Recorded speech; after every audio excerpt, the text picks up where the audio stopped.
Good evening and welcome once again to Your Legal Rights on KALW 91.7 in San Francisco. I'm your host, Jeff Hayden. Joining me as tonight's co-host, who is dead in the water right now. He'll be joining us momentarily on Zoom. But joining us as tonight's co-host, courtesy of the San Jose office of Berliner Cohen, Josh Borger, by now well known as a frequent guest on Your Legal Rights. Josh practices commercial and civil litigation in a variety of arenas. 6 to 8 months ago, we heard a lot about a changing landscape in the United States Supreme Court. Your Legal Rights looked at the court, considered whether the Supreme Court would ultimately decide the outcome of the presidential election, if any major game-changing cases were on the docket, and pondered how a newly reconstituted court might decide some of these pending cases. Tonight we pick up from there. Now that the term is at its end, the last opinions are to be handed down tomorrow. We stop to look at some of these recent decisions and ponder what was considered and just what the court did.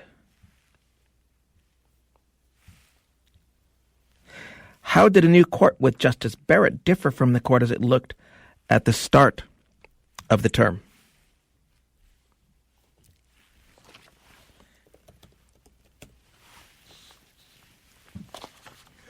Our returning guests tonight are esteemed appellate lawyers engaged in the legal landscape of the Court of Appeals and the Supreme Court. Who better to look in the rearview mirror at the past year's decisions to perhaps look down the barrel of the Supreme Court to see what's likely to come up next? As always, we're eager to hear what's on your mind and to answer your questions. Give us a call at 415-841-4134. Again, that's 415-841-4134. That is, if you're in the Bay Area. If you're not in the local dialing area, call us toll-free at 866-798-8255. Again, we'll pay for the call if you call us at 866-798-8255. And as always, our attorney guests cannot give you specific legal advice as we don't have all the salient facts of your case. We're happy to share legal principles with you to help guide you in your decision-making. And you can contact us with any question about the Supreme Court, newly decided or upcoming cases there. You could even talk to us about appellate litigation in general. You're not limited to the point where we may be in our conversation. To help us sort out what's going on out there, we first have Ben Feuer, who is the chairman of the California Appellate Law Group, a boutique law firm specializing in appeals with offices in San Francisco, Los Angeles, and San Diego. Ben has been called one of the top appellate litigators in California by a national news network and named one of the top 40 appellate lawyers in California, under 40 by the Daily Journal. Actually, I think that's one of the top lawyers, not just appellate lawyers, under 40. Among other honors, he clerked on the Ninth Circuit, and he frequently writes on constitutional and appellate matters for publications like the Washington Post, the LA Times, and the National Law Journal. Also joining us tonight, a partner at King & Spalding in the firm's Appellate, Constitutional, and Administrative Law Group, and Voigt has worked on cases before the United States Supreme Court, the California Supreme Court, and federal and state appellate and trial courts, and argued nearly 60 cases in federal and state appellate courts. She previously served as a Supreme Court clerk, a Ninth Circuit clerk, and as a federal prosecutor with over a decade of public service. Ms. Voigt is certified as a specialist in appellate law by the California Board of Legal Specialization of the State Bar of California. And to one and all, welcome to Your Legal Rights. Thanks. We're delighted to be here. Even if we made you sweat for the first few seconds. Exactly. So Live radio. It looks like there's a few interesting cases that came down over the last couple months, and I wanted to give you a chance to kind of freewheel and go through some of them with us. But just as a general rule, it looked like there was a whole lot less surprises than perhaps the media would have had us expect. It looks like the world is still turning and nothing's really changed that much. Am I right in that perception?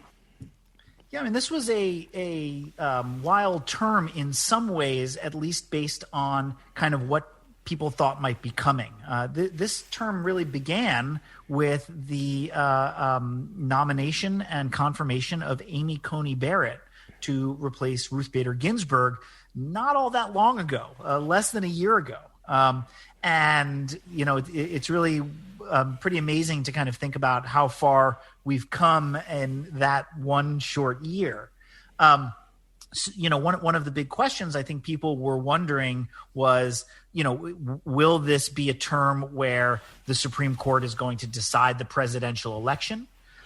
Is this a term where a newly emboldened, radically conservative majority, more than just a 5-4 majority, a 6-3 majority, was going to dramatically upend the expectations and understandings of what American law is like? And really, none of those things came to pass. It was a fascinating term in all of those respects, I think, as much for what the court did not choose to do as what the court did choose to do. Of course, this is just the first year of this 6-3 majority for the conservatives on the Supreme Court. So, and during this program, we're going to try to talk a little bit about some of the cases that are coming up next term as well. But it's been a very interesting time for those of us who watch the Supreme Court, and we're going to talk about some of the cases that have been decided. Yeah, and I would add just to what Ben said, two things that were interesting. One is that while there is a 6-3 conservative majority, what's been interesting is that conservative majority is certainly not a monolith. And you'll see as we talk through some of the cases that there are some breakdowns between them and how they approach certain issues and certain topics. So I think anyone who thought that there was going to be a consistent 6-3 lineup turned out to be wrong so far. I also think it's an interesting term just from the standpoint of how COVID affected everything. You had arguments that for the first time were being broadcast live, and so you could actually listen in real time to arguments going on in the Supreme Court, which, federal appellate courts have been doing that for a while, but the Supreme Court has always held off. And because they were making accommodations so that each justice had a certain turn, we heard more probably from Justice Thomas this term than we heard from him in any oral argument all put together for the rest of his tenure on the court.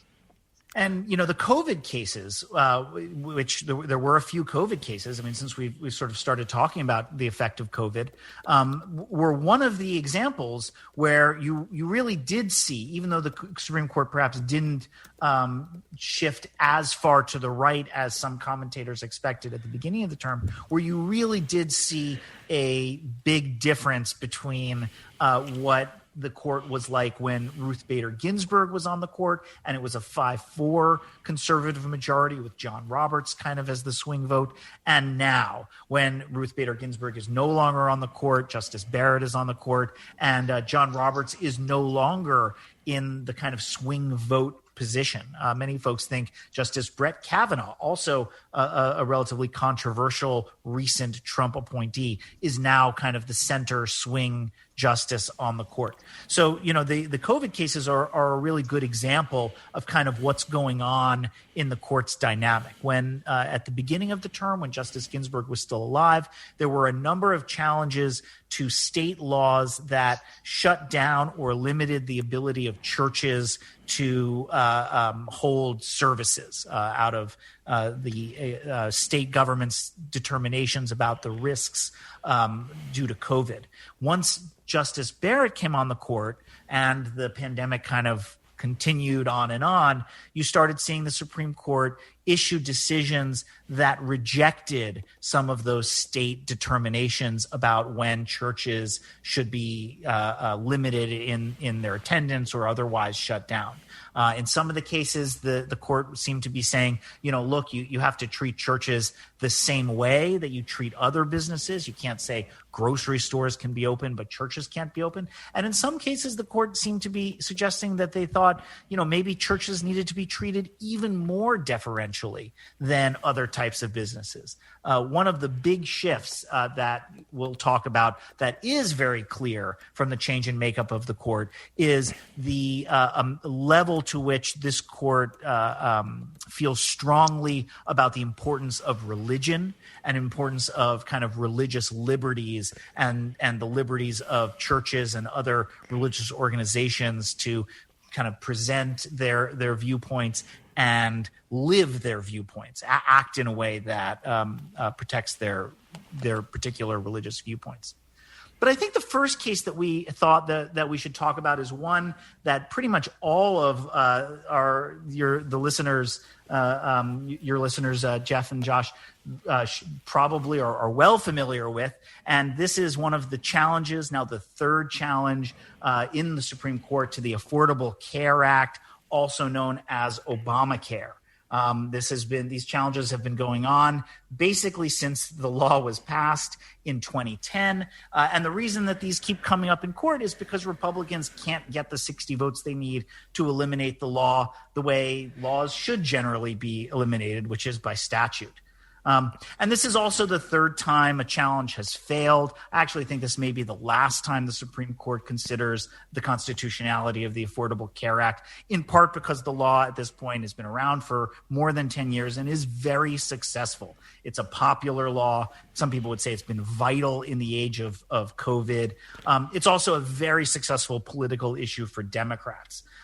In fact, their whole opposition to Amy Coney Barrett when she was being nominated right before the election was really claiming that the Republicans were rushing to put her on the court in order to strike down the Affordable Care Act. Democrats were wrong about that. The Republicans were rushing to put her on the court because they thought she might be in a position to decide the 2020 election in their favor.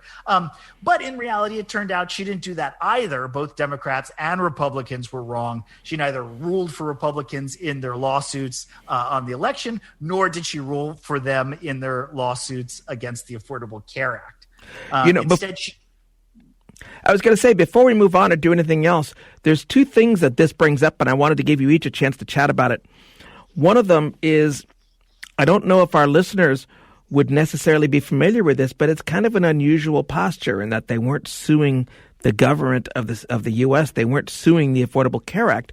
This is one state suing another in order to try to posture a way to shut this act down, and unsuccessfully, I might add. But the other thing I wanted you to comment on a little, and then I'll step out of the way, is something we talked about before going on the air. And that is sometimes a judicial conservative isn't the same thing as a conservative in terms of policy. And why that is and how it might take us to different results than we would predict. Yeah, well, I mean, you're right on both counts. I mean, I think that was something that is a theme, not just this term, and I'm sure Ann agrees with me, that not just this term, but, really you can see it going back since around when the sort of modern political polarization began, and you're certainly going to see it going forward, is that what it means to be a judicial conservative is often totally different than what it means to be a political conservative. The judicial conservative movement is focused on following the text of statutes and laws, deferring in many large ways, not always, but in many ways, to what the legislature does and not kind of overriding the legislature by judicial decree. And that's totally different, of course, from what conservative politicians want, which is certain very specific outcomes on issues that are important to them. This worked against Donald Trump dramatically. Donald Trump did not understand any of this. He has very little time for judges. He thinks that, he appoints judges, they owe him a favor, or they're Republican appointees, they're going to rule in his favor because he's a Republican. And you saw his election suits especially shot down. Every single one of the 60 suits that were filed, I think, on his behalf was shot down, including those to the Supreme Court. He tweeted about that angrily all the time when he still had access to Twitter. They took away his toys, you may recall.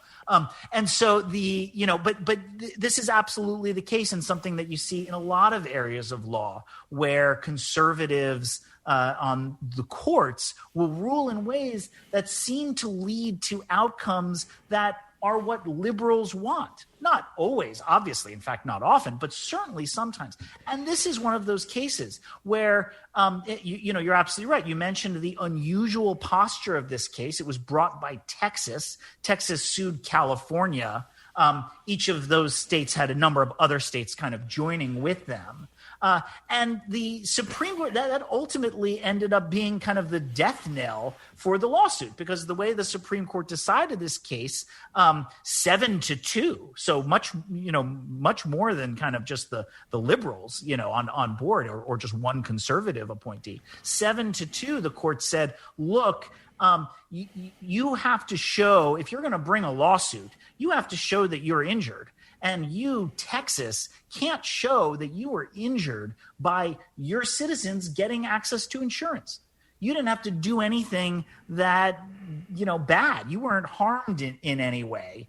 You're just kind of doing this. They didn't say this, but they hinted, you're doing this for the political points, right? You're doing this because you, governor of Texas, want to be president eventually, and you want to be able, or the solicitor general of Texas, or whoever, you want to be able to say that, hey, I hate Obamacare too. And we know that. We get that. So they threw the case out on what they call the doctrine of standing. You, Texas, didn't have the ability to come to court to complain about your own citizens getting insurance. And that's really how the case resolved. And the way the court kind of resolved the case, they made it really hard for anyone else to kind of come in and say, look, we don't think that this law is constitutional at this point.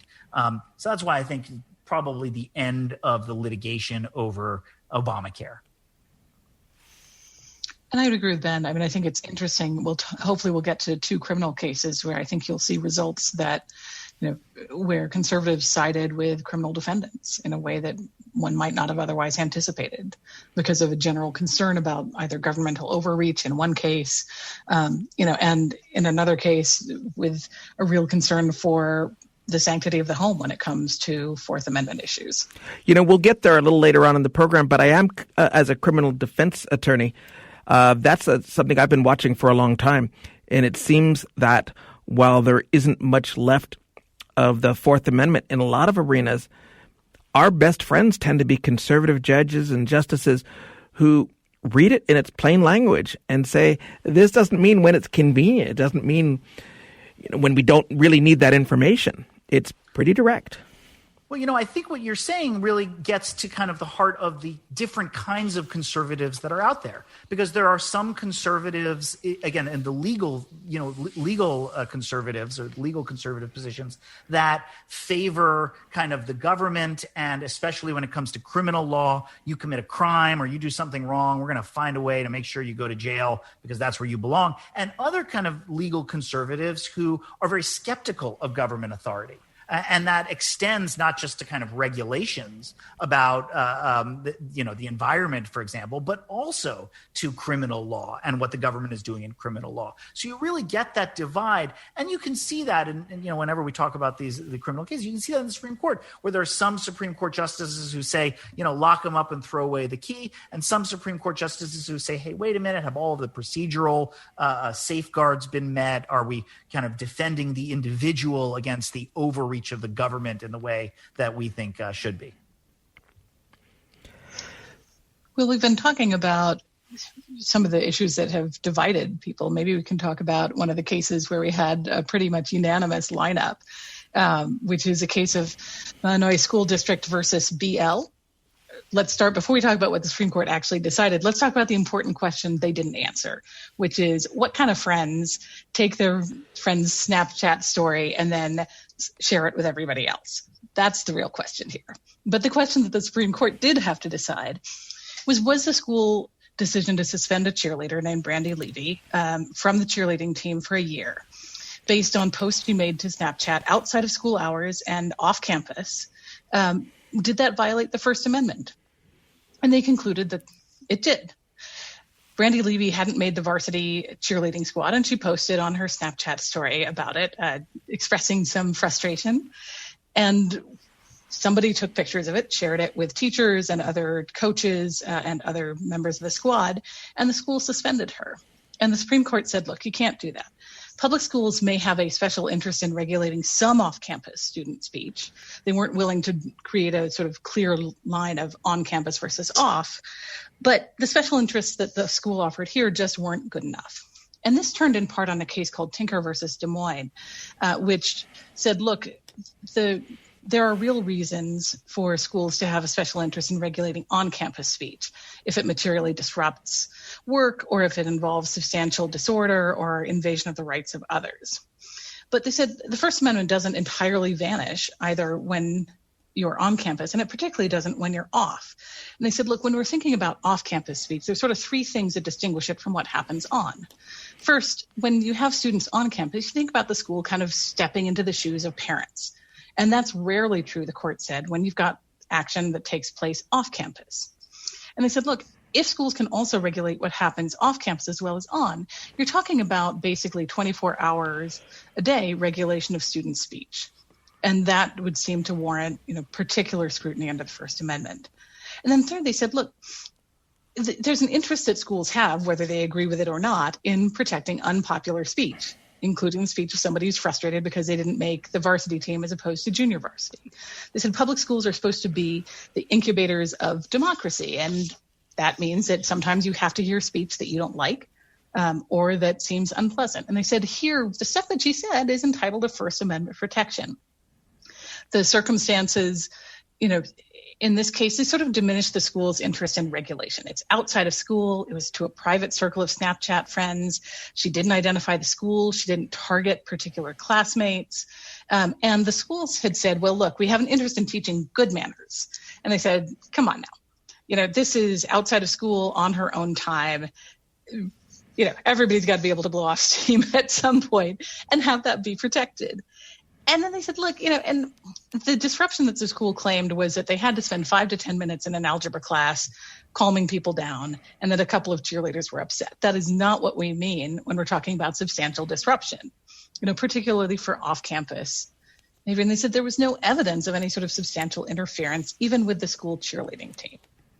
And this is, I think, one of the interesting kinds of cases that is very specific to the internet age. You may recall not that long ago, about 10, 15 years ago, the Supreme Court decided a case involving a young student. There was a parade outside of his school, and he held up a sign that said, "Bong hits for Jesus."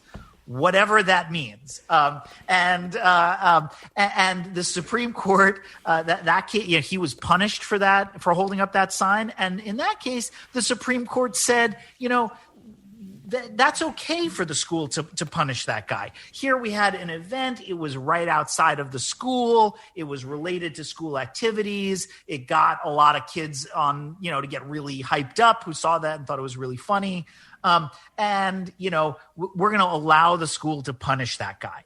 This situation, this was on a weekend. She was at home. She was on Snapchat, because the ability in the age of social media, especially the ability to kind of communicate with one's peers and colleagues is now all the time. The court is having to kind of negotiate a pathway whereby it can give some leeway to schools when they really do need to punish speech. For example, you have electronic bullying and online bullying from one student to another. It seems very clear that the court would be comfortable with the schools punishing that kind of behavior, perhaps very severely. But you also have just generally talking to your pals outside of school, which you certainly could do under this, cheerleader case on your own time. So navigating the pathways and figuring out how previous understandings of the First Amendment apply in the internet age is kind of part of what the court is dealing with as things go forward. And we're getting young. One of the upsides to having justices like Brett Kavanaugh and Amy Coney Barrett is they're younger folks than somebody who, like Stephen Breyer, who I believe is maybe now in his 80s or late 70s, and may not have as much kind of innate familiarity with the regular, use of the internet. He probably does now, but they're just more familiar with kind of how the internet works, and that may inform what the court does. In fact, there's a rumor that Justice Kagan has a secret Twitter account that she uses to follow various things. So anybody can figure that out, get some major points. But Ben, just to go back to one point you said, I mean, that's what's interesting about this decision, I think, is they leave a lot of things open, right? They aren't willing to draw a clear line between on campus and off, in part because of what you just talked about, the fact that we live in the world of the internet and Zoom classes. And so they specifically carved out exceptions and said, look, we're not talking about something like threats or severe bullying or online classes. That isn't what's at stake here. What we're talking about is somebody who thought she was talking to her friends, or as Justice Alito put it in air quotes in his concurrence, her friends. Yeah, frenemies. And blowing off steam. And that's very different than the sort of thing where you really think that a school might be warranted in regulating off-campus speech. So what other cases do we have that have come up that seem to be closely related? I note there's one involving the NCAA that just came out in the last couple days. Yeah, absolutely. This was, talking about unanimity, this was a 9-0 decision authored by Justice Gorsuch. There was a concurring opinion from Justice Kavanaugh. And this dealt with how the antitrust laws apply to student athletes and the NCAA's prohibitions, in this case on educational benefits. And the antitrust law basically, make it easy, under the antitrust laws, you can't collude with other employers, and agree, okay, we're not going to pay anybody X. That's one of the things that you can't do. And so here the question was, you had some D1 football and basketball athletes, and this began 7 years ago when they filed a class action saying, look, under the NCAA rules, universities can provide scholarships that cover tuition and basic expenses, but they can't either pay athletes, and there were limits on other educational benefits, things like paid postgraduate internships or paying for your grad school they couldn't do. Or the computer you need to study. Exactly, right? So they could cover books and room and board, but they couldn't cover like your laptop. And so the district court had granted an injunction that essentially said, look, the NCAA can't have these prohibitions on education-related benefits, but it's okay for them to have prohibitions on direct compensation or on student athletes getting endorsement deals. The only issue in front of the Supreme Court was the education-related benefits. And they said, look, under the antitrust laws, the NCAA isn't allowed to do this. They can't have this categorical prohibition. And interestingly, I think Justice Kavanaugh wrote in his concurrence that he actually thought that this laid open the question about whether those prohibitions on direct compensation and on endorsement deals for student athletes could actually stand in the wake of this. We've been hearing a lot about antitrust laws lately, particularly as they apply to tech companies. And that's been a lot, in the news. Both parties kind of have issues with the size and power of tech companies and have been kind of throwing the antitrust laws around. But where it's come up to the court is in college sports. And a lot of people care about college sports. Maybe even more people care about college sports than care about the tech companies, especially in Washington, D.C., which is a very sports-focused town. This to me is kind of the first stage of the end of the NCAA's ability to say, look, the reason people watch the NCAA is because our athletes are amateurs, and everyone likes that they're amateurs and they're not being paid, and so they don't have these big egos and these big paychecks. I think people, for the most part, the Supreme Court, Justice Kavanaugh's concurrence especially, made very clear that everyone knows this is kind of baloney, that, the NCAA makes a huge amount of money from these athletes. The colleges and universities make huge amounts of money from these athletes. And the reason we know they make all this money is because the coaches' pay has gone up dramatically. If what people really cared about was the amateur nature of the sport, why are college coaches making tens of millions of dollars or more? So, I think this is, pretty soon you're going to see an end to kind of the amateur status of college athletes in the NCAA, and they're going to start getting paid for their hard work. You're listening to Your Legal Rights on KALW 91.7 FM in San Francisco. Your hosts tonight are Jeff Hayden and Josh Borger. We're joined tonight by appellate lawyers extraordinaire, Ben Fuhr and Ann Voits. Tonight, we're taking a look at the Supreme Court term that ends tomorrow. If you have questions from our guests, our phone number is 415-841-4134. Again, 415-841-4134. If you're outside of the Bay Area, call us toll-free. We'll pay the freight if you call 866-798-8255. That's 866-798-8255. You can call regarding any question on tonight's topic. You want to talk about appellate litigation. You want to talk about the Supreme Court. You want to talk about how they have just outlawed life on the planet Earth. Call us. You don't have to join us in the exact spot we are in our conversation. You're listening to Your Legal Rights. We'll be back right after this. Janixa Bravo was scrolling on Twitter when she found a thread of tweets about sex work. It was a roller coaster of emotions. It was funny, it was dark, it was real. And that's when she knew she had to turn this Twitter thread into a movie. You'll hear all about Janixa Bravo's new film, Zola. It's coming up on Q from PRX. Q from the CBC for the 7 o'clock hour this evening on member-supported 91.7 FM and online at KALW.org. Support for KALW is provided by the Bar Association of San Francisco. And if you live in San Francisco or Marin County, the Bar Association's law referral service can arrange for you to meet with an attorney experienced in the area of law related to your situation. You can call 415-989-1616 or visit sfbar.org for more information.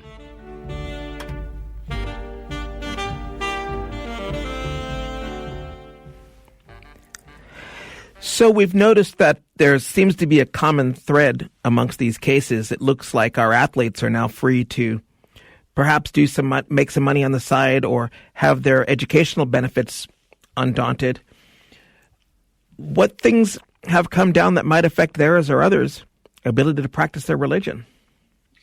Yeah, it's interesting. I think there are a couple of cases that came up this term involving religious liberties. And when Justice Coney Barrett was put on the court, I think a lot of people started really focusing on religion and what the court was going to do with the religious element of the First Amendment. There's also a focus on the Second Amendment, guns, not as much this term, maybe next term, but religion is really important. The court's makeup on religion is and has been for many years fascinating. In a country that is about 70% Protestant, the Supreme Court is made up entirely of Catholics and Jews.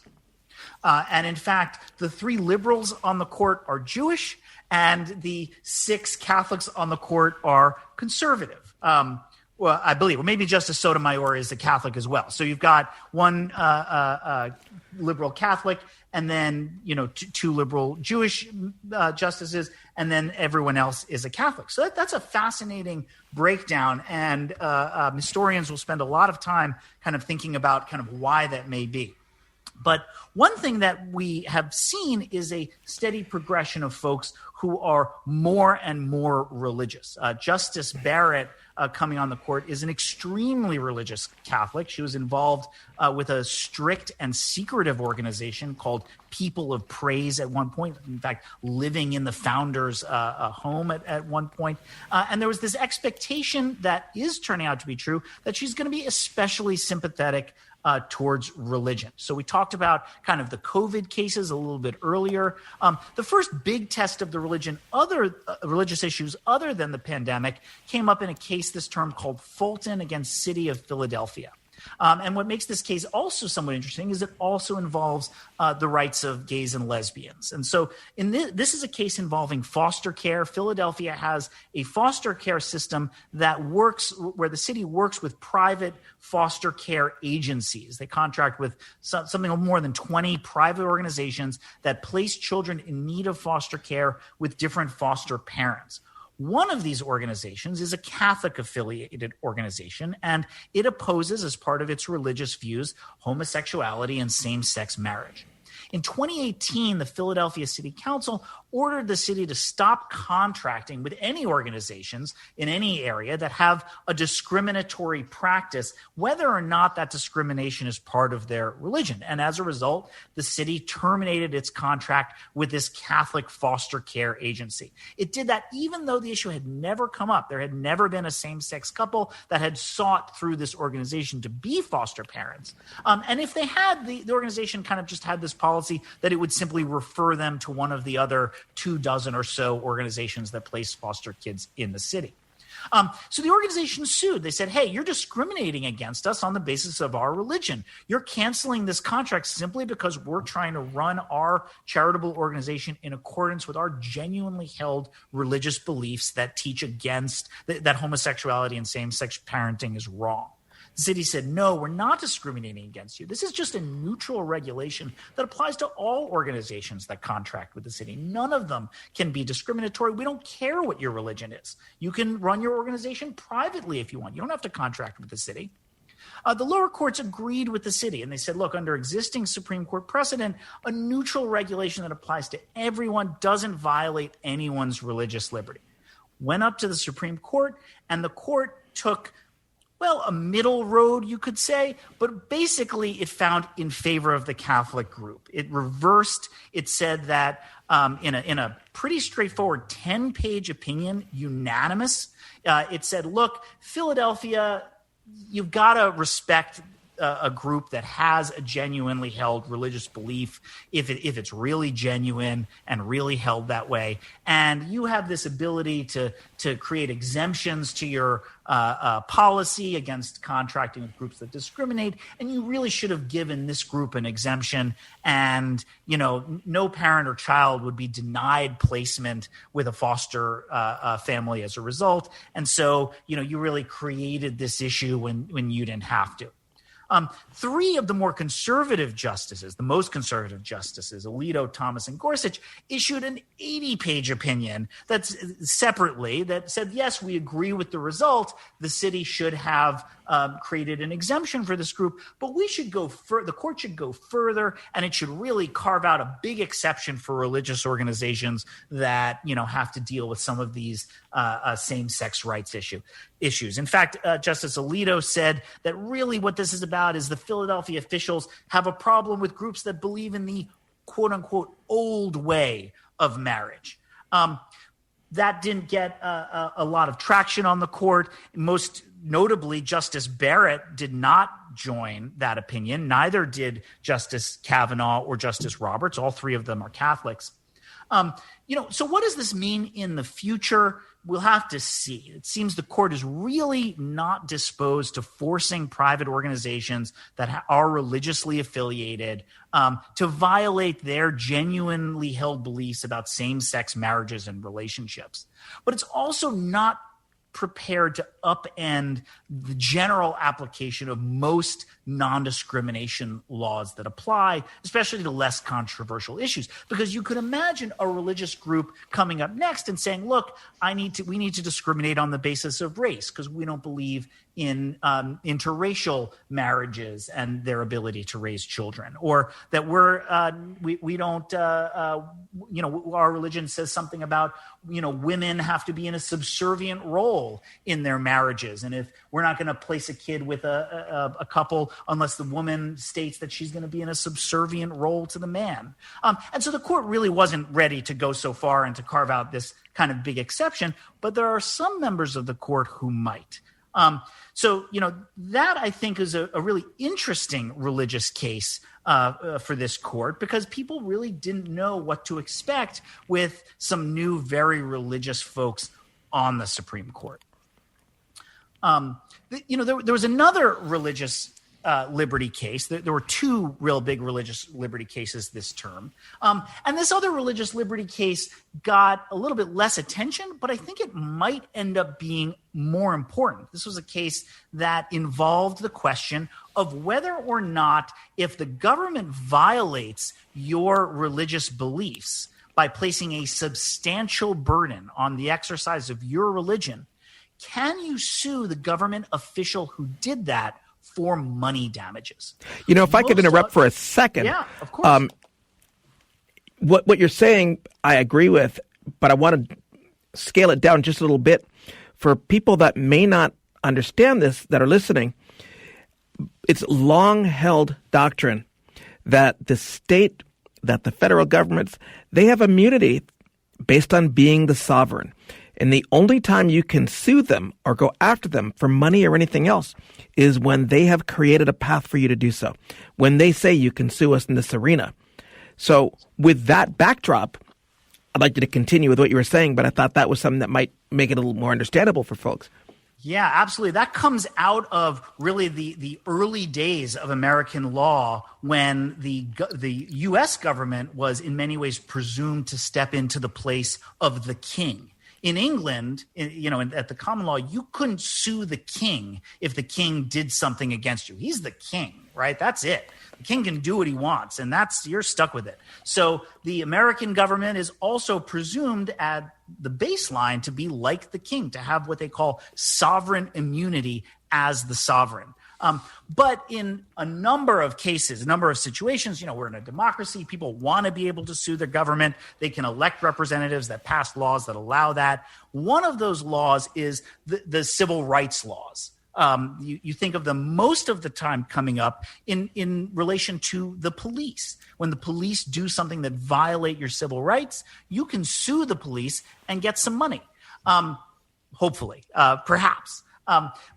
So the question here was, does that same concept where you can sue a government official like a police officer who violates your rights, can you do that if a government official violates your religious liberties? And the answer the Supreme Court said unanimously again was yes. This is a case brought by 3 Muslim men. So you might think that some of the more conservative justices on the Supreme Court might be a little antagonistic against them. Not the case. But these were 3 Muslim men who claimed that the FBI had demanded they become informants. And when they refused to become informants, the FBI placed them on the no-fly list, which means they can't fly on a commercial airliner. And that's obviously a very big limitation on your ability to get yourself around the country or around the world. And these folks sued and they said, hey, look, you're putting a substantial burden on our ability to be Muslims by saying if we want to be Muslims and continue to live our lives as Muslims, we need to become your informants. And if not, you're going to punish us. So the court, in a decision by Justice Thomas, probably the most conservative member of the Supreme Court, said unanimously, you can sue government agents for money who substantially burden your religious rights. And I think that the effect of this really could be monumental, because government actors now kind of have to stop and really think, much like the way the police are supposed to, about whether or not what they're doing might be violating your religious rights. And if they don't do that, or they're wrong about whether what they're doing violates your religious rights, they could be sued for money damages. So you can really imagine the chilling effect that might have on government regulations or government enforcements of regulations that might affect your religious liberties, sort of like the last case we discussed, whether or not those government officials who broke their contract with the Catholic foster company, could they now perhaps be sued for money damages? Maybe. So it'll be very interesting to see how this case kind of comes out and how this law kind of develops over time. And let me just follow up with a question. A few shows ago, we were talking about the conduct of police, and we spent a great deal of time talking about qualified immunity. So if any of these officials violate someone's religious rights, the doctrine of qualified immunity, correct me if I'm wrong, could also be a defense. These cases for religious rights are all over the place. It's clear as mud, some would say. And so if they inadvertently do violate a right, it's not de facto they have to cut a check. This doctrine would still be a defense, correct? Probably. It hasn't been litigated yet. I mean, this is a brand new case. These cases haven't made their way up. There are a lot of criticisms of qualified immunity and that doctrine, which doesn't come out of the Constitution or really the statutes. It's something that the court kind of invented itself and is something that has been very much criticized in the post-George Floyd era. And in fact, we had a number of cases this term that involved qualified immunity issues. And Anne can probably probably talk about those. But it will be interesting to see, Josh, whether or and how the law develops. I think you're probably right. I think that especially because the law is so unclear about these kinds of issues involving religion and when the state and your religious rights kind of conflict, that the courts are probably going to be pretty deferential to government officials, except in situations where it's very clear that what the government official is doing is wrong. And here, where the FBI is saying, look, if you don't inform for us, we're going to punish you for that. That seemed to be potentially a very clear situation. We'll see what happens with this case and with other ones, though. Before we run out of time, I did want to touch on one thing. And I know you've been a scholar of some of these cases that are coming down that really look to immunity as it relates to police behavior and how that seems to be shifting in the era post-George Floyd. Would you like to talk about that for a bit? Absolutely. I'm happy to talk about, there are sort of two cases in particular we wanted to talk about. And this is one of the things I think can be really frustrating for people when they're grappling with this area of the law, is that you can see something that seems like particularly egregious behavior by law enforcement, and yet there is no remedy because the court says, look, it's not clearly established. The cases don't clearly say that you can't do X or Y particularly bad thing. But I do think that post sort of George Floyd, we have seen some willingness to reconsider, just how much bad behavior qualified immunity is willing to excuse. And so two of those cases the Supreme Court dealt with, one dealt with on full briefing. The other, interestingly, it reversed just on the cert petition and the papers associated with that. So the first is Taylor versus Rioja, and we had talked about that, I think, briefly the last time we were on. And there they said, look, you can't say that it's not clearly established that correctional officers can't leave an inmate for 6 days naked in a cell that's covered with poop and raw sewage. You just can't do it. And that you can't say that that's not clearly established. In a more recent case, in Lombardo versus City of St. Louis, this was a case where an individual was arrested. He, was trying to hurt himself. The officers went in and restrained him. And then, much like George Floyd, had him on his stomach, with restraints on, and were putting pressure on him. And he ultimately suffocated to death. And they summarily reversed a decision finding that behavior was covered by qualified immunity and said, look, did they incorrectly think that use of a prone restraint is per se, protected so long as an individual appears to be resisting? We don't think that that's the right rule. So go back, think about it again. And it's an interesting example of one of those cases from what we sometimes call the shadow docket, right? Cases that never make it to full briefing and argument, but where the court sort of rules based on what they see. And it's an interesting one because, I think there was an expectation with the makeup of the court that you might not see summary reversals in favor of, or in this case, saying that there might actually be relief for an individual in this position. But that wasn't the only sort of interesting case when it comes to criminal defendants' rights. So taking the case of Caniglia versus Strom, that was a 9-0 decision in favor of a criminal defendant. Or not a criminal defendant, but dealing with a Fourth Amendment issue. And there's this concept called the community caretaking exception that came out in a case versus Katie versus Dombrowski, where they said, look, it doesn't violate the Fourth Amendment if you do a warrantless search of a car that's been pulled over for an unsecured gun. If it's been impounded, that's okay, because police carry out all sorts of what the court called community caretaking functions, responding to disabled vehicles, responding to accidents, and that's okay. But over time, that community caretaking exception has been really expanded. And so in this case, what happened was Mr. Caniglia had an argument with his wife. He put a gun on the table and asked her to just take it and shoot him and, as he put it, get it over with.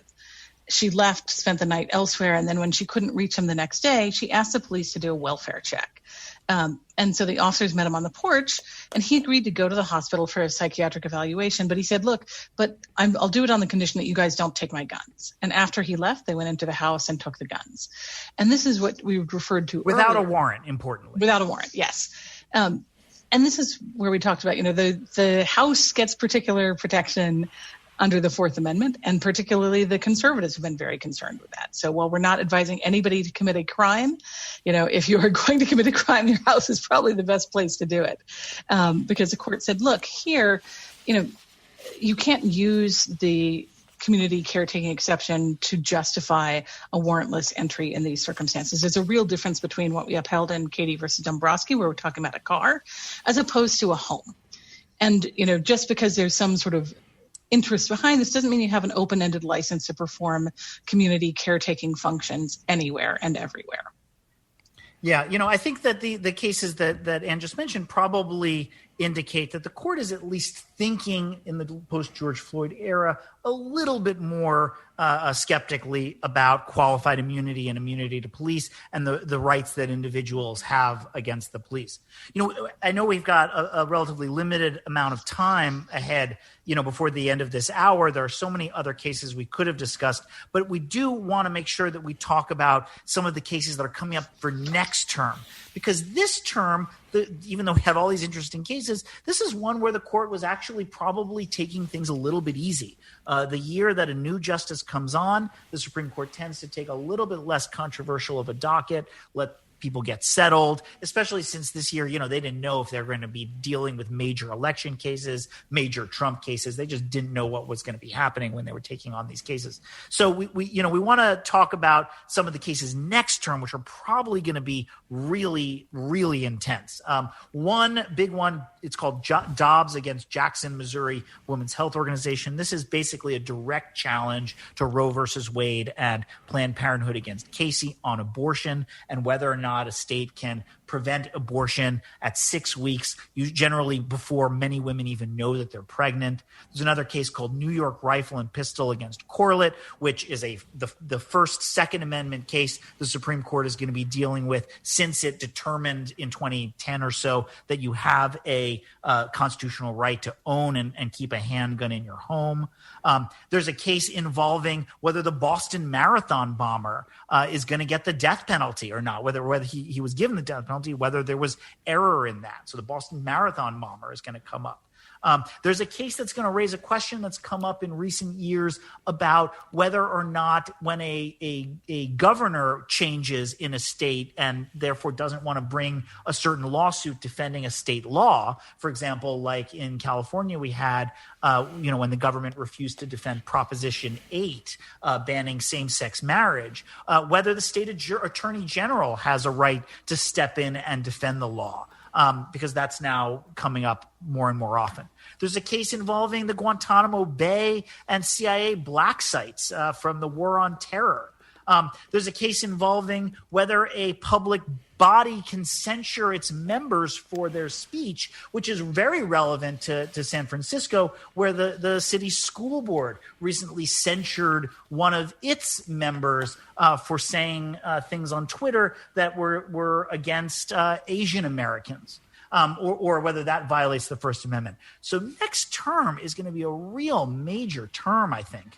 And then there are also cases where the court said they weren't going to take up cases for next term. And that's also, I think, pretty important and pretty interesting. There was a case involving the draft and whether or not the law, which still only requires men to register for the draft, probably one of the last areas of federal law that is explicitly sexist, for lack of a better word, or gendered, whether that is still lawful or constitutional. The court didn't take up that case.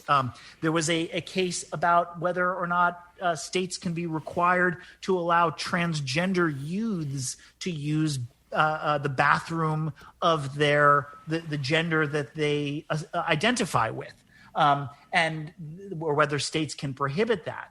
The lower courts had said that states cannot interfere with the rights of transgender individuals to use the bathroom of their identity. And the Supreme Court did not take up that case, potentially to overturn it. And I think, one of the interesting things will be who's deciding this. I think that one of the questions on everyone's mind is not just what cases are going to get decided next term, but which justices are going to be there to decide them. I think there's been a lot of discussion about whether Justice Breyer might retire, and if so, who would be nominated and who would actually be confirmed to replace him. Yeah, there's a lot of pressure on Justice Breyer right now to retire because Democrats have a very slim one-vote majority in the Senate. If they lose that majority, for whatever reason, senator loses a re-election, gets run over by a bus, whatever, and there's a vacancy on the Supreme Court, the Republicans in the Senate are not going to let the Democrats basically appoint anybody. Mitch McConnell has kind of made clear from the past, in the nomination of Merrick Garland, they're just going to keep that seat open until they're next in a position of power where they can appoint whoever they want. And there's a lot of criticism kind of still being levied against Justice Ruth Bader Ginsburg for not retiring in the early years of the Obama administration when the Democrats controlled the Senate and President Obama could have put someone much younger in her place. As a result, she passed away when the Democrats did not have control, the Republicans had control, and her seat was filled with a very conservative individual, Amy Coney Barrett.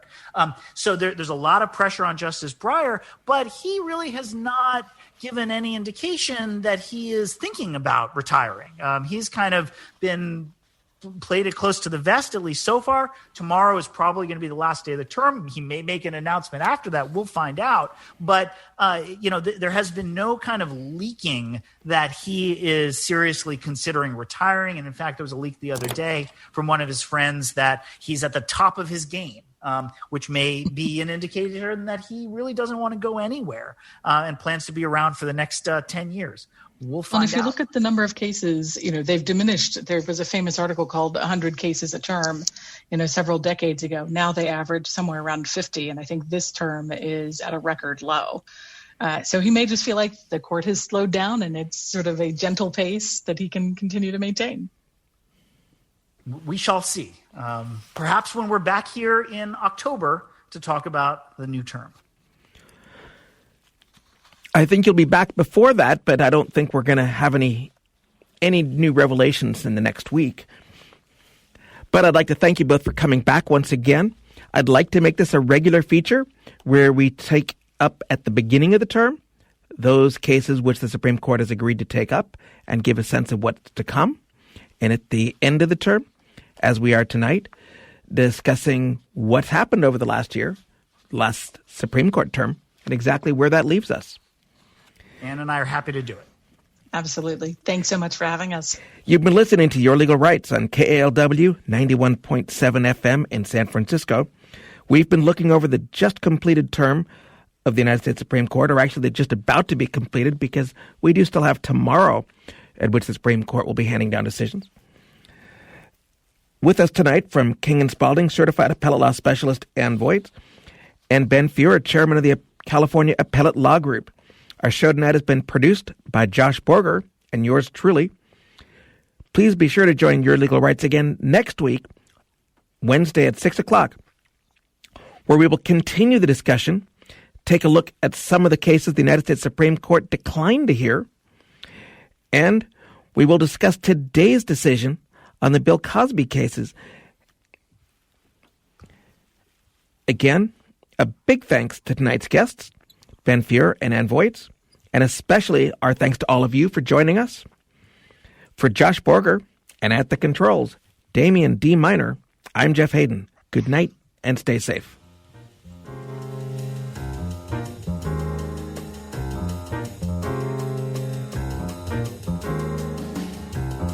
Support for KALW is provided by the Bar Association of San Francisco.